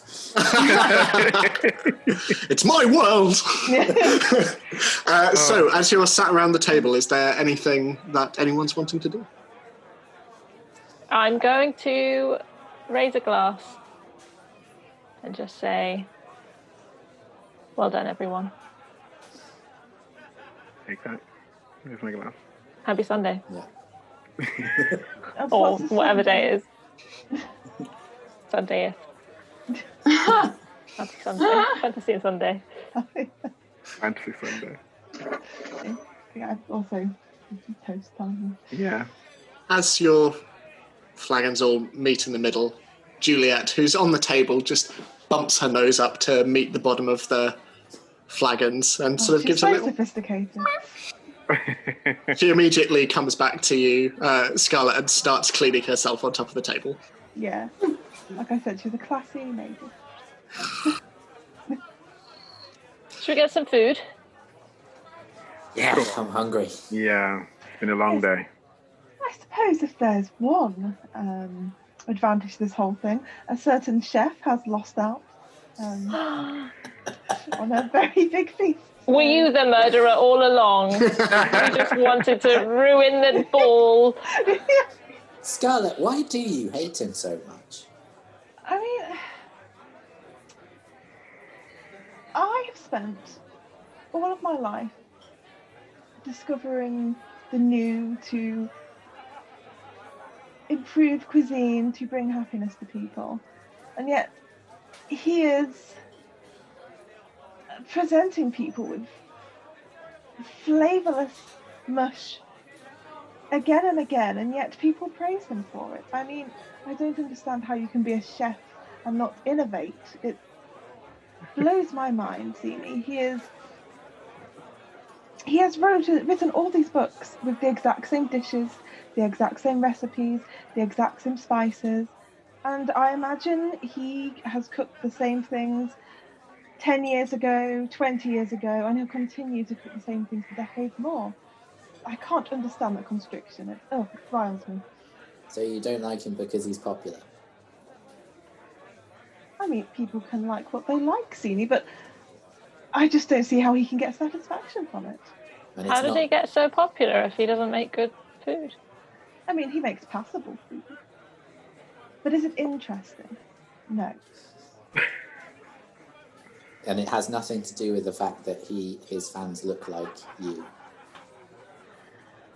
I mean, obviously not. I can't help it if certain styles catch on. Besides, my hat is red now. We are completely...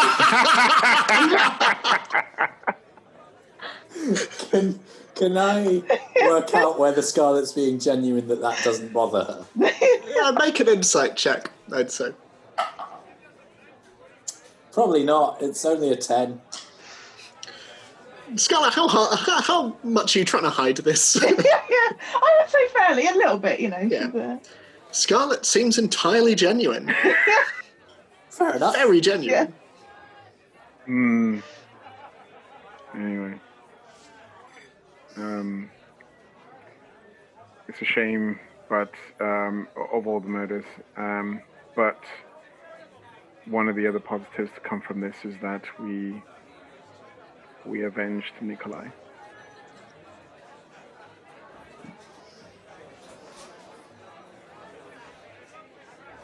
Yeah. Dalfa just sits there, drinking the ale.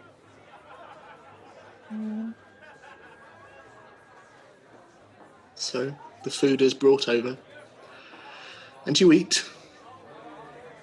And unless there's anything anyone wants to do over dinner, eventually you all return to your respective rooms.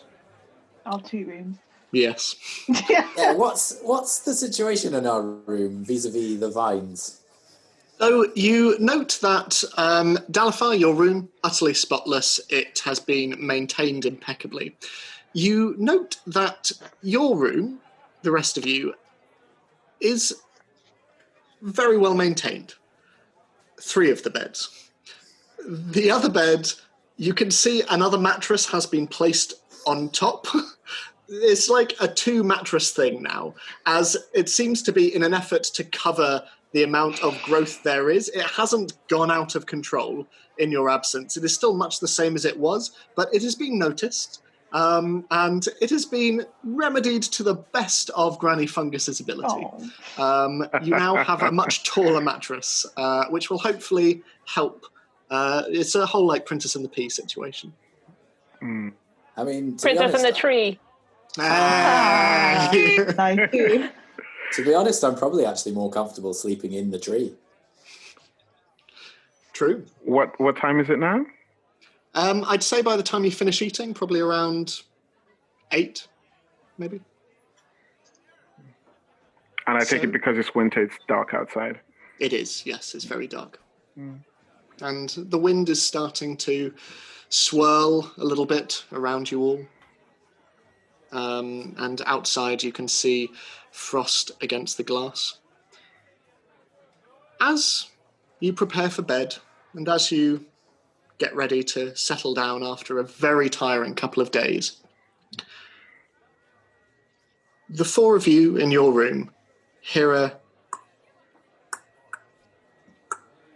against the glass of your window. And Sorry. Yep. I was just going to say, instinctively, I probably go to the window. Okay. Going towards it, you see a bird. But, unlike what you are accustomed to, it's a bird that's seemingly been made of paper. And it bumps against the window, fluttering its wings. Seems a little unsteady in the gale, but it's doing all right as it's just... I'll open up the window. I'd be giving this to you in person. It's like I can come and get it. Oh, It's a little bird.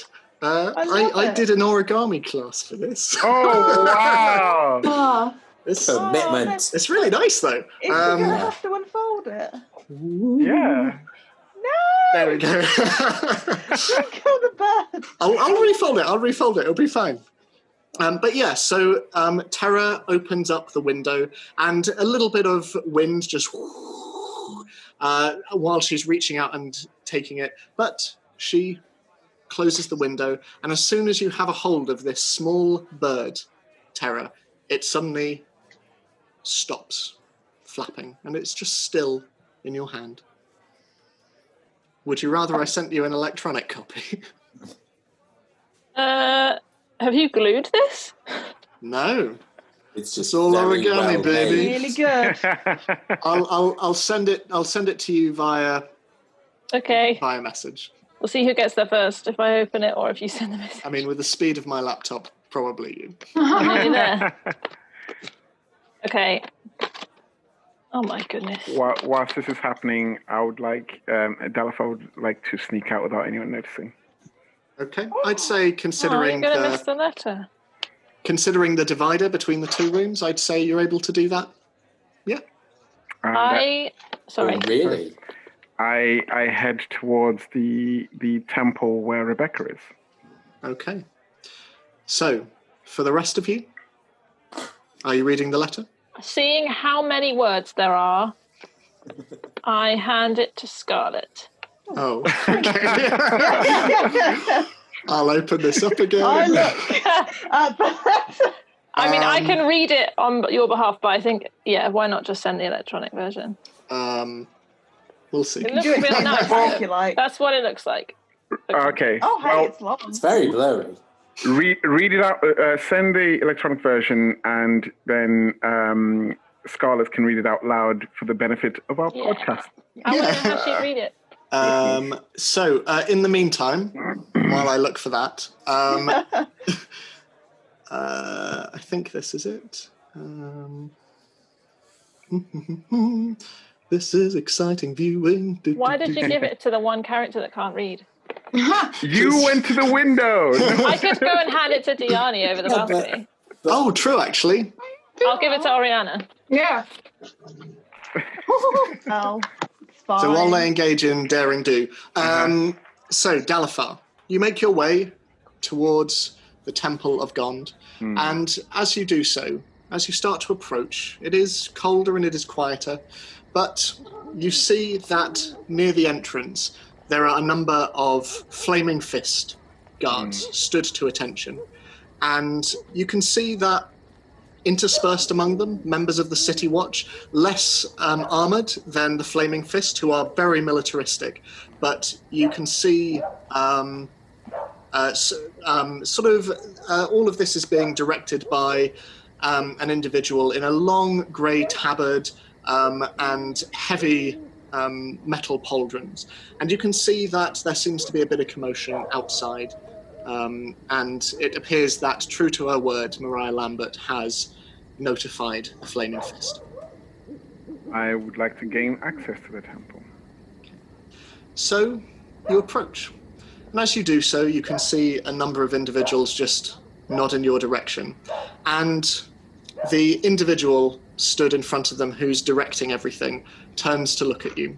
She's very tall, and you can get a sense, even under the very heavy armor, she is very well built. Stop doing this. And as she turns around, she has a cascade of red hair down to her shoulders, and she has light freckles and very piercing eyes. And she turns around. How can I help you? I need to gain access into the temple. Do you now? And who am I speaking to? Dalafar. I had some dealings for which the result is you being here now with the sergeant in Upper City, Sergeant Lambert. I know the name. May I enter?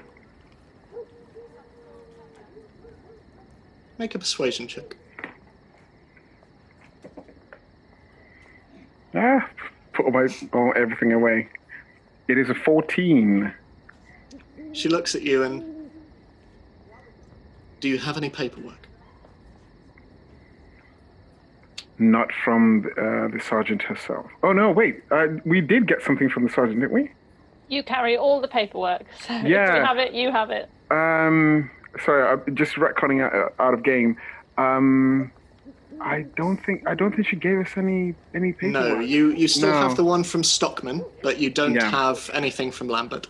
Okay.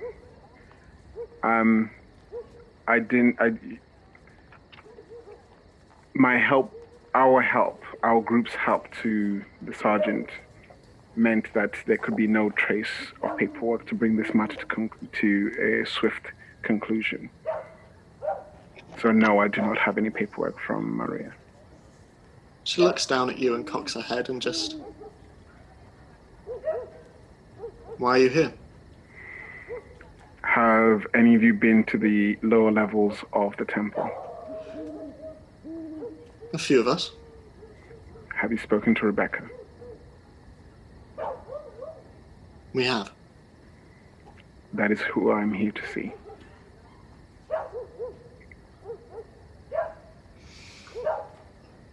I'll walk with you. I'm sorry, I didn't catch your name. Lieutenant Merrick. Joanne. I offer a hand. She takes it. She has a very firm grip as she shakes your hand and, well, lead the way. And I retrace my steps to get to the lower levels. So, you walk, and you can see that the fourth door along of the booths has been propped open, and you can see that the partition behind it has been kept open as well. And inside you see the dusty locker room, and going out into the stone corridor and then down the spiral staircase. You can see the bloody handprints once again on the wall. And as you enter the room, you see the corpses. You see the broken mirror. And standing amongst them, you can see a number of hooded individuals. They seem to be wearing the colours of the Flaming Fist, but much less armour. And as they're looking around, they seem to be examining a lot of the bodies.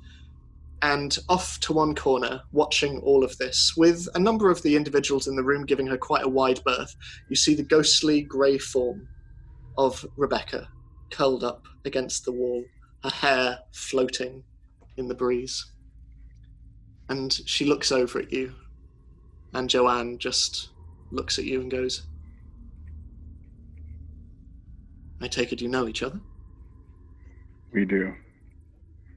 And I walk over to Rebecca. Joanne follows, a little bit behind, but so she's within earshot. And Rebecca just, you came back.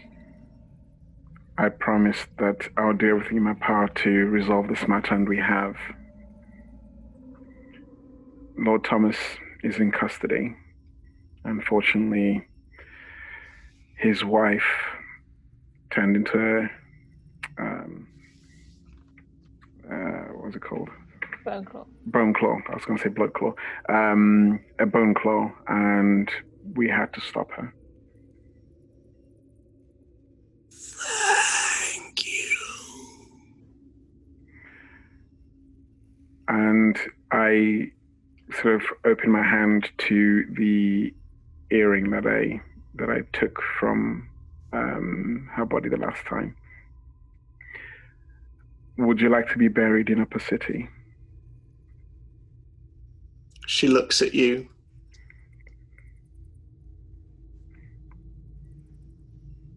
No. I do not deserve it.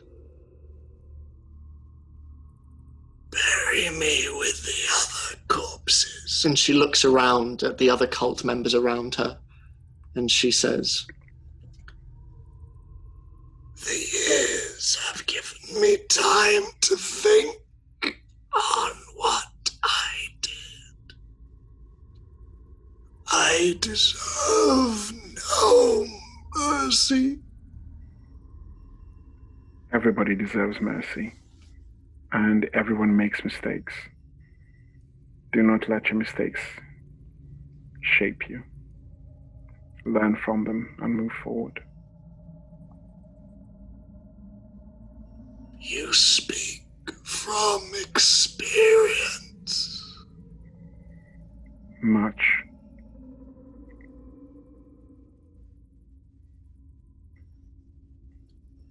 She just considers you a moment, and she reaches out her hand, and she places it upon yours, and makes as though to fold your fingers back over the earring. But as she does so, they simply pass through your own fingers, and you feel it's like frostbite, cold and sharp at the same time.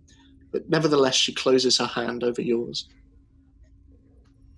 Thank you for your kindness. I nod and turn to the lieutenant.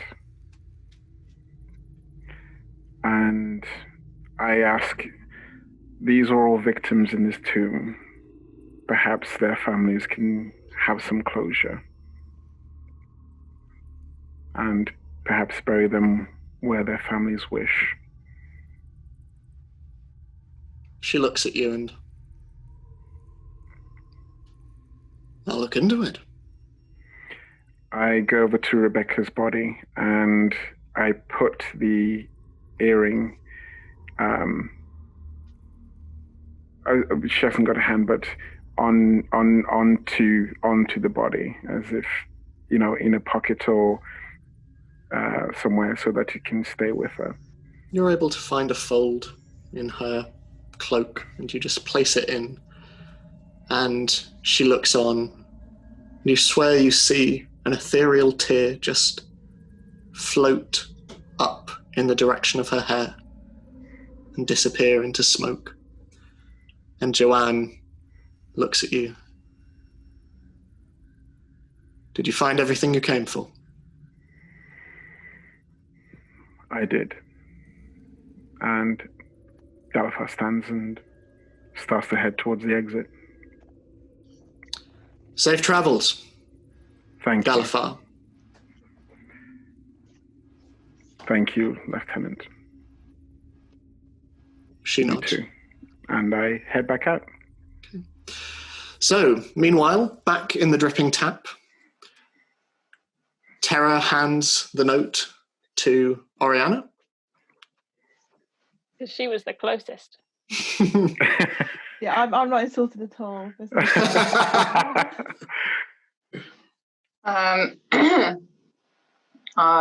Okay, I'll read the note out to everyone. So stressful. Okay. Dear Dalifar, Oriana, Scarlet, Terra, and Zini. It's goddamn freezing. I've forgotten how much I hate these winter months. I hope this finds you somewhere altogether warmer.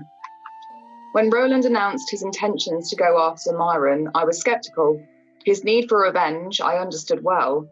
After the loss of James and Sorlin? Is that how you pronounce it? Yeah. Mm-hmm. He was not alone in his hurt. But in truth, I feared that should he continue to pursue his current course, I would lose him too. You prevented that. You saved my life on the sea, and you saved my friends in the woods. I am indebted to you twice over. For a bard, and if I might say so, a damn fine one at that, it is rare that I bandy about the word heroes. Some would call such titles relics, fit for little more than fairy tales, and I would be inclined to agree. But occasionally, very occasionally, I am fortunate enough to witness exceptions to the rule. You'll find a small doodle attached. I hope you don't mind, but I couldn't resist. I think I caught Oriana's brooding side. Suffice it to say, I already miss your laughter, your scowls, your cooking, your stoicism, and your kind nature. I'll let you fight it out deciding who's who. I wish you luck in all your disparate and conjoined paths. I hope that ours may cross again soon. Spinwin. P.S. Zini, find attached a little something for yourself. I hope you read sheet music. So, folded in amongst the paper in the bird, there are 2 more sheets. One contains sheet music, titled The Lonely Lighthouse. This is for Zini. The other one, very similar to the other drawings that you saw when you were on your way to the Wood of Sharp Teeth, is a drawing of you all, just after setting foot on dry land, having sailed along the Sword Coast on the Juliet. You're all sat in a clearing with one another, talking. You get the feeling this is probably when you told Spinwin to head off so you could talk amongst one another, and he went and shit in the bush. But nevertheless, you sit around, all of you deep in discussion, your weapons laid to one side on the ground, Rudigan sat off to one side, Juliet playing with a butterfly, and all of you sat in a circle, the embers of a fire between you. And it is signed in the corner, Love Spinwin. I'm obviously the cooking one. I mean, obviously.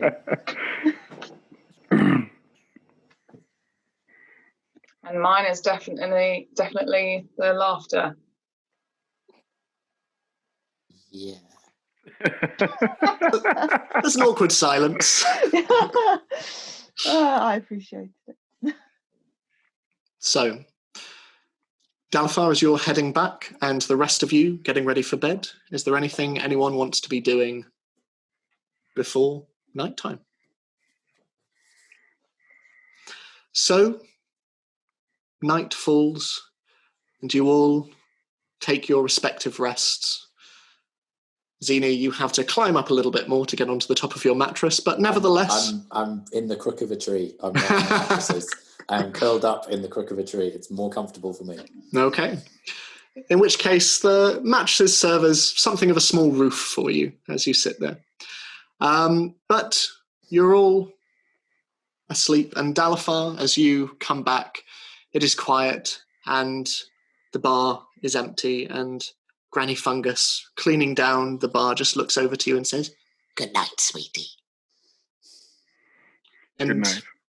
you head on up and you sleep. All of you sleep peacefully, restfully. And as you wake in the morning, the sun shines through a brand new day. And that's where we'll end the session. Aww. Yeah, so we'll see where the journey heads next, but thank you all so much. Yeah. Yay! Masquerade costumes. Yeah, you've still got to find a use for them. But yeah, so hopefully we'll get to see where all of these various story threads, both closed and open, lead. But in the meantime, everyone who is watching, please stay safe. We're not out of this yet, but we soon will be, we hope.